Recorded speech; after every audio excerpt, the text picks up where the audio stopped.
नमस्कार सभी विद्यार्थियों पिछली क्लास में अपनों ने कंप्यूटर इतिहास से संबंधित कुछ क्वेश्चन किए थे।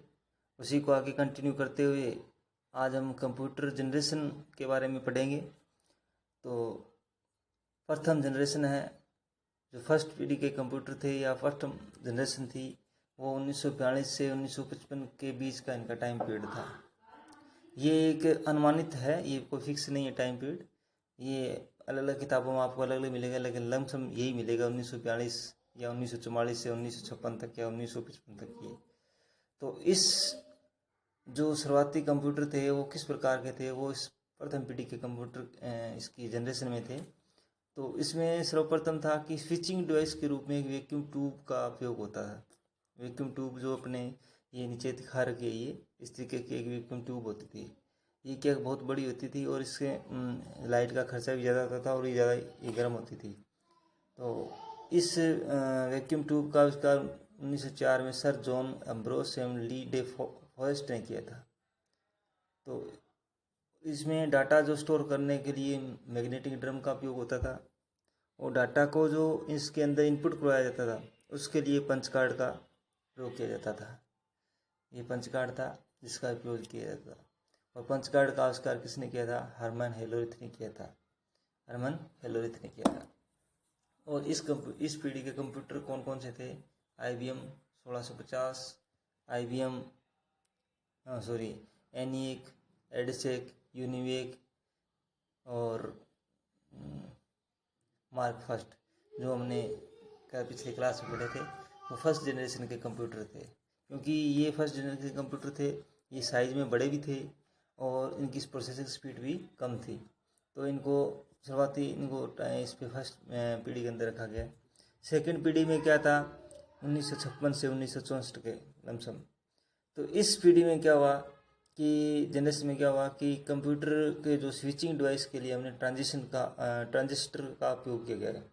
जो ट्रांजिस्टर क्या थे कि वैक्यूम ट्यूब से थोड़े से छोटे थे। इससे क्या हो गया, कंप्यूटर का साइज भी थोड़ा छोटा हो गया और ये इतने लाइट भी इतनी नहीं खाते थे, बिजली की खपत मतलब कम होती थी इससे। और ट्रांजिस्टर का आविष्कार किसने किया था? 1947 के अंदर जॉन वार्डिन, विलियम शोकले और वाटर ब्रेटन ने किया था, जिसे उन बाद में उनको क्या हुआ था कि 1956 के अंदर इसके कार्य के लिए उन्हें नोबेल पुरस्कार भी मिला था। और इसमें ऑपरेटिंग सिस्टम और मल्टी प्रोग्रामिंग का भी उपयोग हुआ। और इसमें बाइनरी भाषा के बाद असेंबली भाषा का उपयोग किया जाने लगा। असेंबली भाषा में भी इन्होंने क्या किया, निमोनिक्स कोड्स का उपयोग होता था। उसके बाद आती है थर्ड जनरेशन। थर्ड जनरेशन में क्या हुआ? थर्ड जनरेशन के अंदर स्विचिंग डिवाइस के रूप में IC आ गई। IC यानी कि इंटीग्रेटेड सर्किट, क्या वो जिसके कारण कंप्यूटर का आकार और छोटा हो गया और इसकी स्पीड भी और बढ़ गई, क्योंकि IC बिल्कुल छोटी सी चिप की तरह होती थी इसे, जिसके कारण का कंप्यूटर का आकार भी छोटा हो गया। ठीक है। और IC का आविष्कार किसने किया था? JS किल्वी और रॉबर्ट नॉरिस ने किया था। इसके बाद IC बनाने के लिए क्या उपयोग, एक सेमी कंडक्टर होते थे जो सिलिकॉन की बनती थी। और IC के ही बाद में अलग अलग पार्ट हुए इंटीग्रेटेड सर्किट के। कौन कौन से?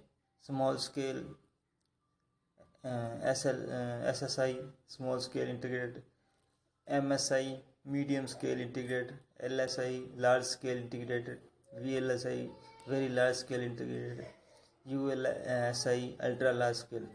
ये क्या है कि कंप्यूटर की जो कैपेसिटी सुपर कंप्यूटर या इस तरीके से कंप्यूटरों के कैपेसिटी के अनुसार इसको क्या हुआ, लगानी पड़ती थी। जैसे मान लो कि ट्रांजिस्टर की जगह इन्होंने ली, IC ने ली, तो जैसे 10 ट्रांजिस्टरों की जगह एक single small scale integrated IC लग जाती थी। यानी कितना साइज छोटा हो गया था कि 10 ट्रांजिस्टरों की जगह एक IC लग जाती थी। और मीडियम स्केल इंटीग्रेशन है, ये क्या थे कि लगभग 400-500 ट्रांजिस्टर की जगह एक IC लग जाती थी। यानी कि इतना आकार छोटा हो गया था थर्ड इसके अंदर कंप्यूटर का।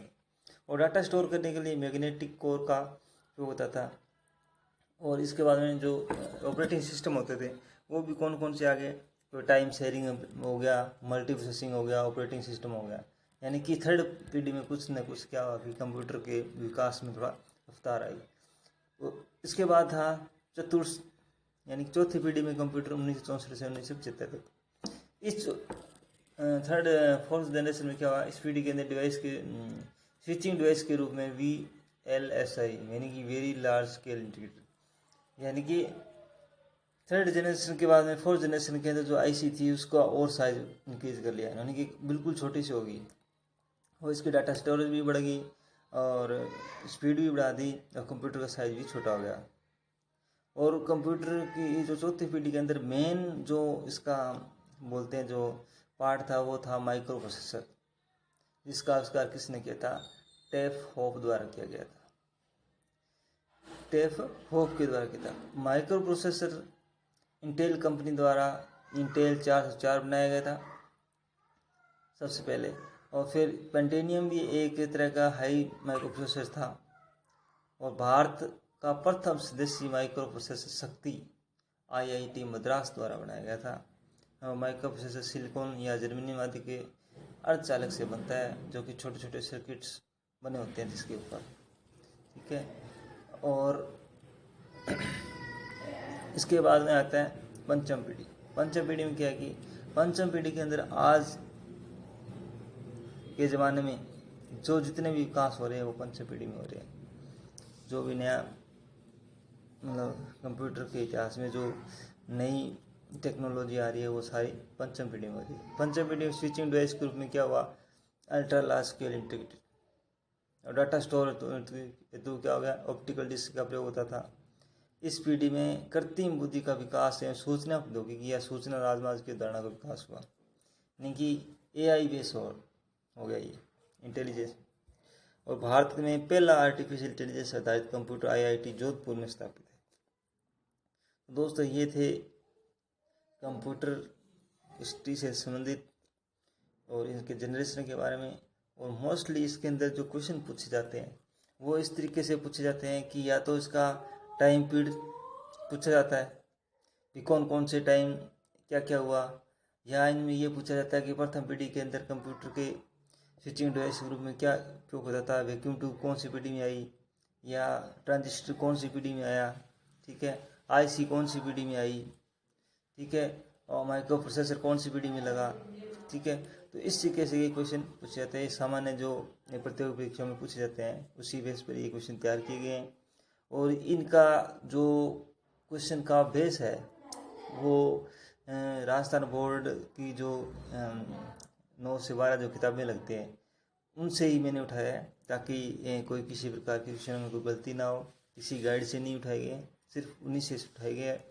आगे भी जो क्वेश्चन आएंगे वो सिर्फ राजस्थान बोर्ड की जो किताबें 9 से 12 लगती है उनके अकॉर्डिंग होंगे। और NCERT में जो बुक लगती है कंप्यूटर साइंस की उससे क्वेश्चन होंगे, ताकि आगे इनमें किसी प्रकार के क्वेश्चन की गलत होने की संभावना न रहे। तो इसी तरीके से आगे कंटिन्यू करते रहेंगे। तब तक लिए धन्यवाद। और अगर आपको क्लास अच्छी लगे, एक छोटा सा प्रयास है, तो लाइक और शेयर ज़रूर करें। धन्यवाद।